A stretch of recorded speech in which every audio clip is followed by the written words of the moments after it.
গতকালকের ম্যাচটা আর্জেন্টিনা শেষ করছে কলম্বিয়ার এগেনস্টে।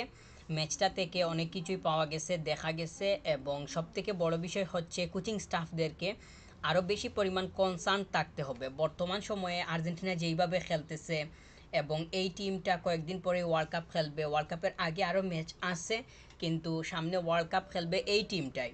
তো এই টিমটা বর্তমানে বা কলম্বিয়ার এগেনস্টে যেইভাবে পারফরমেন্স করছে, কিংবা ওইখানে লিওনেল মেসিও ছিলেন, তো ওভারঅল যেইভাবে খেলছে এইটার উন্নতি অনেক বেশি পরিমাণ দরকার। ম্যাচের মধ্যে কিছু কিছু সময় ট্রানজিশনের দেখা পাওয়া গেছে, আবার এমনও দেখা গেছে যে আসলে আহ, মানে কোচিং স্টাফরা বা লিওনেল স্কালোনি তিনি এই টিমটাকে বেশ কিছু বছর থেকে, বিগত বছর থেকে যেইভাবে রান করে করে আসতেছেন, কিংবা যে স্টাইলটা ফলো করে আসতেছেন খেলার ধরনের মধ্যে, তো ওইটার দেখাও গতকালকের ম্যাচটাতে মানে পাওয়া গেছে।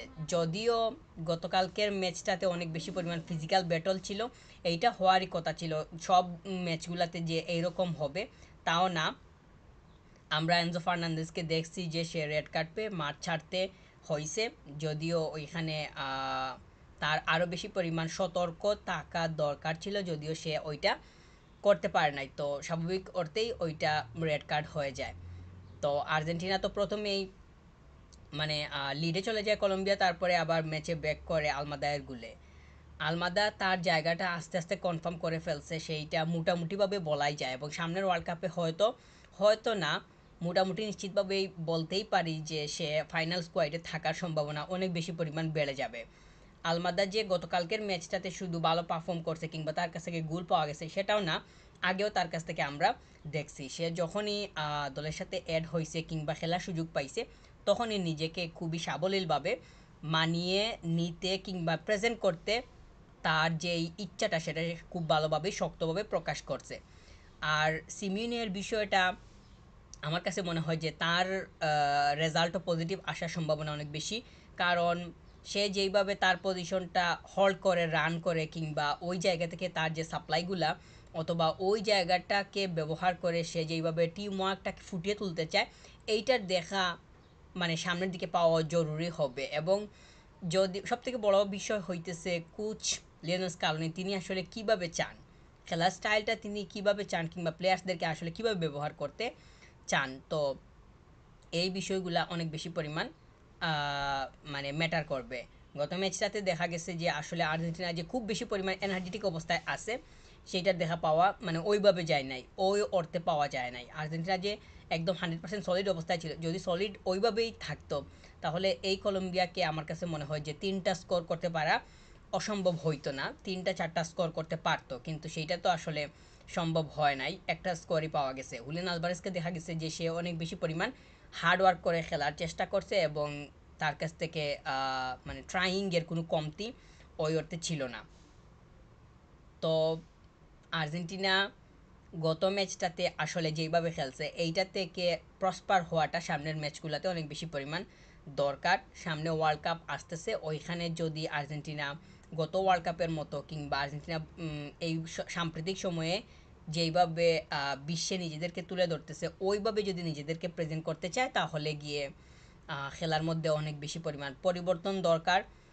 যদিও এই দুইটা ম্যাচ আমার কাছে মনে হয় যে উরুগুয়ের এগেনস্টে মানে আর্জেন্টিনা যেই দুইটা ম্যাচ শেষ করলো, কলম্বিয়ার আগে যেই ম্যাচটা চিলির এগেনস্টে খেলছিল, তো চিলির পরে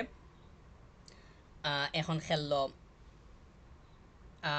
কলম্বিয়ার এগেনস্টে, তো এই দুইটা ম্যাচে আসলে আর্জেন্টিনার যে কোচিং স্টাফরা আছে তারা অনেক বেশি পরিমাণ পরীক্ষা নিরীক্ষার সুযোগ পাইছে। প্রথম ম্যাচটাতে আমরা দেখছি যে লিওনেল মেসিকে বেঞ্চ থেকে পাঠানো হয় বা তাকে রেস্টে রাখা হয়, কিন্তু সেকেন্ড ম্যাচটাতে অর্থাৎ কলম্বিয়ার এগেনস্টে দেখা যায় যে লিওনেল মেসিকে দিয়ে স্টার্ট করানো হয়, এবং একটা সময় গিয়ে তাকে সাবস্টিটিউট বা তাকে তুলে নেওয়া হয়। তো এখানে হয়তো একটা পরীক্ষার বিষয় ছিল যে প্রথম ম্যাচটাতে চিলির এগেনস্টে লিওনেল মেসিকে দেখতে চাওয়া হয়েছে যে আসলে বেঞ্চ থেকে যাওয়ার পর লিওনেল মেসি এর অবস্থা কীরকম হইতে পারে, কিংবা এই টিমের সাথে মানিয়ে নিতে পারার মতো যে অবস্থাটা সেটা কতটুকু পরিমাণ সৃষ্টি হয়।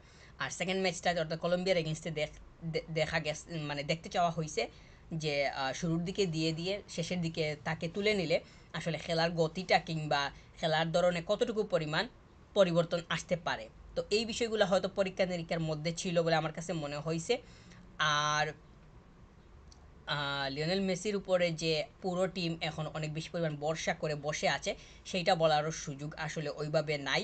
কারণ লিওনেল মেসি এখন তিনি যে বর্তমান অবস্থায় আছেন কিংবা ওনার শারীরিক যে কন্ডিশন সব কিছু এইজ সব কিছু মাথায় রেখে একটা জিনিস বলতেই হয় যে শুরু থেকে শেষ অর্থাৎ 1 মিনিট থেকে 90 মিনিট এই যে সময়টা আছে পুরো সময় যে সে নিজেকে খুবই এনার্জেটিক ওয়েতে প্রেজেন্ট করতে পারবে কিংবা তার পারফরমেন্সটা ডেলিভার করতে পারবে সেইটা আসলে এক্সপেক্ট করাই বোকামি। কারণ এই মুহূর্তে এসে ওইভাবে মানে এক্সপেকটেশন রাখাটা আসলে কোনোভাবেই মানে মার্জিত অবস্থা দেখায় না।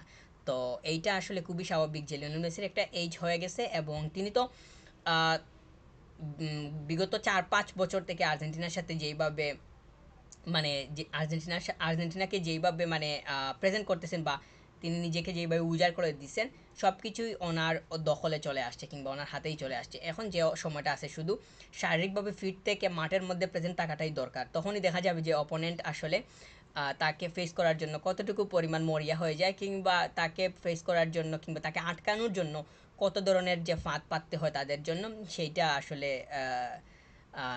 লিওনেল মেসি শুধু মাঠে থাকলেই সেইটা আসলে দেখা সম্ভব হবে। তো তার শুধু এখন শারীরিকভাবে মাঠে থাকাটাই দরকার, যেটা সবারই কাম্য। এখন যে ম্যাচগুলো আছে এইগুলা যদি প্রপার ওয়েতে সে শেষ করতে পারে তাহলে সামনের ওয়ার্ল্ড কাপে হয়তো তাকে অন্ততপক্ষে একটা হাফ হলেও মাঠের মধ্যে দেখা যাবে, পুরো ম্যাচ পাওয়া যাবে সেই আশা এই মুহূর্তে রাখতেছি না। যদি সামনের দিকে গিয়ে ফিজিক্যাল ওইভাবে যদি সে নিজেকে নিয়ে আসতে পারে, দেখা যায় বর্তমান তো আসলে বর্তমান যে ওয়ার্ল্ড আছে এইটা তো আসলে মেডিসিন বিভিন্ন ধরনের টেকনোলজি মেডিসিন এইগুলার উপরে তো অনেক বেশি পরিমাণ বেস করে দাঁড়িয়েই আছে, সেটা তো বলতেই হয়। তো লিওনেল মেসি যদি ন্যাচারাল ওয়েতে সম্ভব না হয় অন্য কোনো ওয়ে অর্থাৎ আমি যেগুলো মেনশন করলাম ওইগুলো ফলো করে যদি দেখা যায় যে তিনি নিজেকে একদম 100% ফিট অবস্থায় রেখে এসে 90 মিনিটের জন্য রেডি হয়ে মাঠে আসছেন তাহলে তো সেটা আরও বেশি পরিমাণ সুবিধাজনক হইতে পারে। যদিও তার ফিজিক্যালিটির জন্য এইটা কতটুকু পরিমাণ মানে ভালো হয় সেইটা হইতেছে একটা প্রশ্ন। তো এটা আসলে না হওয়া মানে ওই ধরনের স্টেপে হয়তো নাও যেতে পারে আর্জেন্টিনা, তবে মানে দেখা যাক।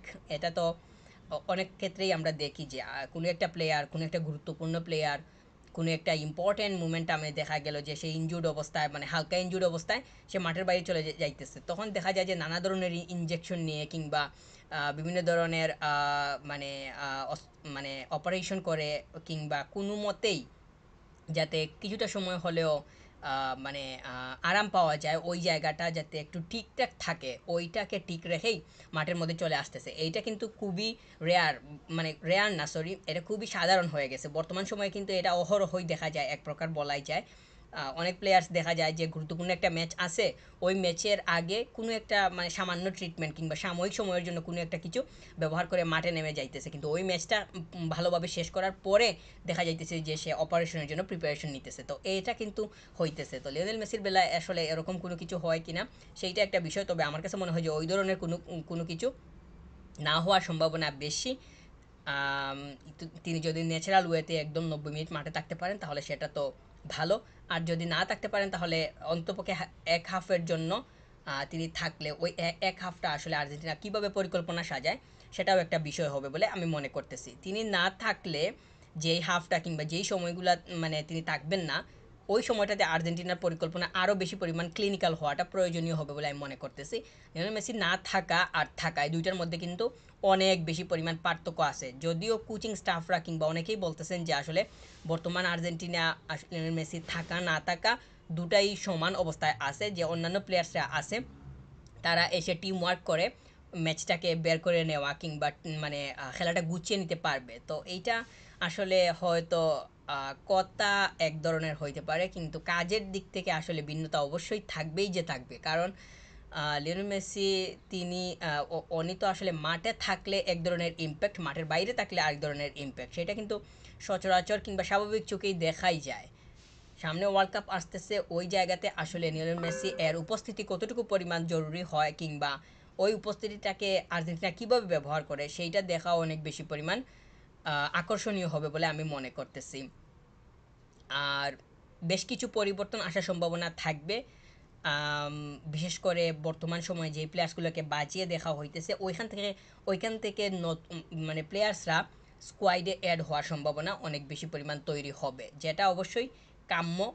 তবে ওভারঅল যাতে টিম ওয়ার্ক এবং টিম বন্ডিং কম্বিনেশন এগুলো যাতে কোনোভাবেই নষ্ট না হয়, ঠিক থাকে, এই দিকে মনোযোগী হওয়াটা অনেক বেশি পরিমাণ দরকার হবে। সামনে ফিনালিজমা আসতেছে, ওইখানে গিয়ে আর্জেন্টিনা স্পেনের এগেনস্টে আসলে কি করে না করে, ওইখান থেকে কিন্তু আর্জেন্টিনার বর্তমান কন্ডিশনটা কিংবা ওয়ার্ল্ড কাপে যাওয়ার আগে কি অবস্থায় আছে না আছে, দলের শক্তিমত্তা, দলের দুর্বলতা, এই জায়গাগুলো অনেক শক্তভাবে ফুটে উঠবে বলে আমি মনে করতেছি। ফিনালিজিমা এটা এটা একটা ইন্টারন্যাশনাল ট্রফি, বা এটা একটা ট্রফি বা এটা একটা টাইটল, এটা যে দুইটা দলই জিততে চাইবে।